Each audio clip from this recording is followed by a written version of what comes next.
നമസ്കാരം. എപ്പോഴത്തെയും പോലെ കുട്ടികളെ കൊണ്ട് ഫോൺ ഉപയോഗിപ്പിക്കല്ലേ എന്ന് പറയാൻ തന്നെയാണ് ഞാൻ വന്നിരിക്കുന്നത്. പക്ഷെ ഈ പ്രാവശ്യം ഞാൻ വായിച്ചറിഞ്ഞ ചില കാര്യങ്ങൾ നിങ്ങളോട് ഒന്ന് ഷെയർ ചെയ്യണം എന്ന് തോന്നുന്നു. കാരണം ഗെയിംസ് കളിക്കുന്ന കുട്ടികളാണ് കൂടുതലും. ഫോൺ കൊടുത്ത് അതിനകത്ത് കൂടുതൽ കുട്ടികളും ചെയ്യുന്നത് റീൽസ് കാണലോ അല്ലെങ്കിൽ മറ്റു കാര്യങ്ങളും കാണും. കുട്ടികളെന്ന് ഞാൻ ഉദ്ദേശിക്കുന്ന വളരെ ചെറിയ പ്രായത്തിലുള്ള കുഞ്ഞുങ്ങളെയാണ് കേട്ടോ.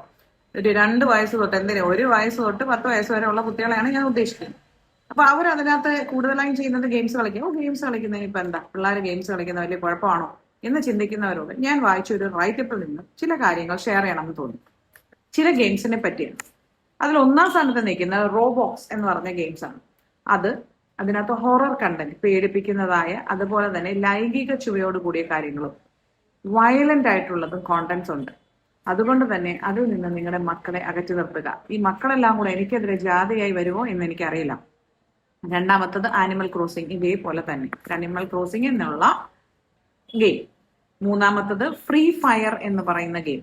അതിനകത്തും ഈ പറഞ്ഞ പോലെ അതിഭീകരമായ വയലൻസും പിന്നെ ഷൂട്ടിംഗ് ഗെയിം ആണല്ലോ, അതായത് വെടിവെച്ച് നാട്ടുകാരെ മൊത്തം കൊല്ലുന്ന ഗെയിമാണ്. അപ്പോൾ അതിനകത്തും വയലൻസ് ഉണ്ട്. ഇത് കൂടാതെ അതിനകത്ത് വോയിസ് ചാറ്റ് എന്ന് പറഞ്ഞ ഫെസിലിറ്റി അവൈലബിൾ ആണ്. വോയിസ് ചാറ്റിന്റെ ദൂഷ്യവശങ്ങൾ പ്രത്യേകിച്ച് പറഞ്ഞു തരേണ്ട ആവശ്യം നിങ്ങൾക്കില്ല. സ്ട്രേഞ്ചേഴ്സ് ആയിട്ടുള്ളവർ വോയിസ് ചാറ്റിന് വരികയും പിന്നെ ഉണ്ടാകുന്നതൊക്കെ നിങ്ങൾക്ക് അറിയാം. അത് കൂടാതെ അതിനകത്ത് വളരെ മോശം ഭാഷയും ഉപയോഗിക്കപ്പെടുന്നുണ്ട്. അത് നമ്മുടെ മക്കൾ പഠിച്ചെടുക്കുകയും അത് പിന്നീട് എവിടെയെങ്കിലും ഒക്കെ പ്രയോഗിക്കുകയും ചെയ്യും.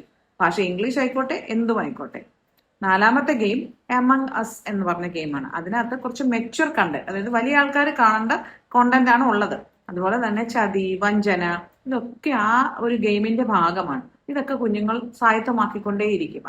അതൊന്നും ഒരു തെറ്റല്ല എന്നവർക്ക് തോന്നും. അതാണ് കൂടുതൽ ഡേഞ്ചറസ് ആയിട്ടുള്ളത്. പിന്നെ അഞ്ചാമത്തത് എപ്പിസോഡ് എന്ന് പറഞ്ഞ ഗെയിം.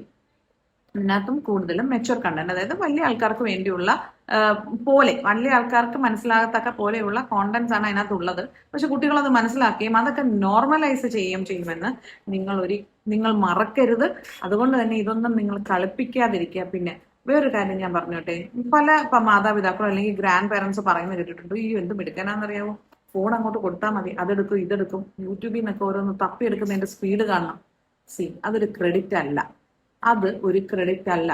കാരണം അവർ തപ്പിയെടുക്കുന്നതിന്റെ കൂടെ പലതും തന്നെയും പൊങ്ങി വരും. നമുക്കറിയാം, നമ്മൾ ഒരു യൂട്യൂബിൽ പോയി അല്ലെങ്കിൽ എവിടെയെങ്കിലും പോയി എന്തെങ്കിലും ഒന്ന് കാണുമ്പോഴത്തേക്കും എന്തൊക്കെ സാധനങ്ങളാ പോപ്പായി വരുന്നത്. ഇത് തന്നെ കുഞ്ഞുങ്ങൾക്കും വരും.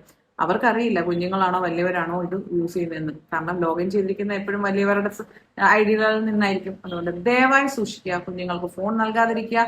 ഗെയിംസ് കളിക്കാനായിട്ട് അവർക്ക് ഫോൺ കൊടുക്കുന്നെങ്കിൽ സൂക്ഷിക്കുക. ഈ പറഞ്ഞ ഗെയിംസ് ലിസ്റ്റ് ചെയ്ത് വെച്ചോ.